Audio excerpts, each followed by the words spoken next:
होरे ज्यादा मोटा रहे का। हम बाप रे बाप हो रंगवा डाले में पिचकारी पकड़ाए रोहे लंबा भोरो मुठा के धराए। चड्डी नहीं पहने हो ना सब जानती हूँ। दिखाएं का काला गेहूं मन के फोन देखावे के बा हो बिना चढ़िए के फगुआ मनावे के बा।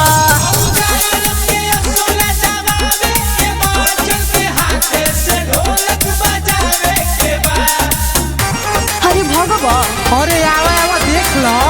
हाँ नु ए भौजी अरे अरे आवा हो ना बुढ़वा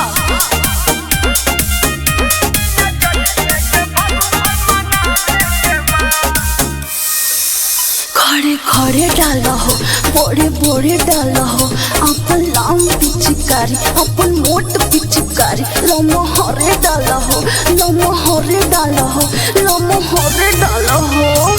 ए लगता कि फगुआ में बारू बौराइल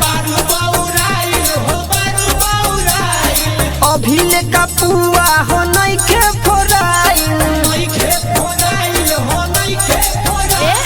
ना मन बतू ना हो। अरे बांधी दो ना चोली के बंधनिया हो दोनों मारे पलटनिया।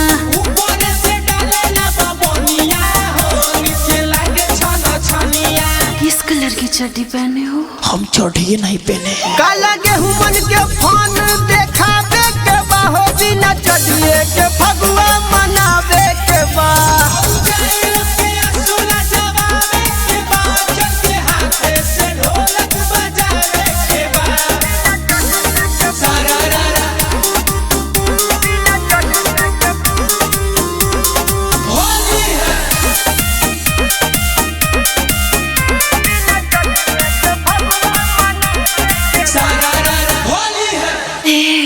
गाल रंग लाल से जोबन हरियर से नीचे वाला चीज सतरंगी सतरंगी सतरंगी सतरंगी कलर से।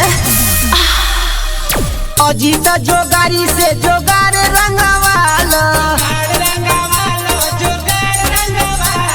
ललता या बिरिया से ढोरी भरवाला।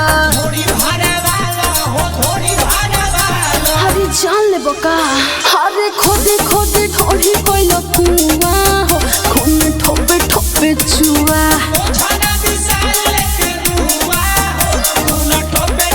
आखिरी बार पूछ रही हूँ किस कलर की चड्डी पहने बता दो ना। अरे चढ़िया बानर लेके भाग गइल बा।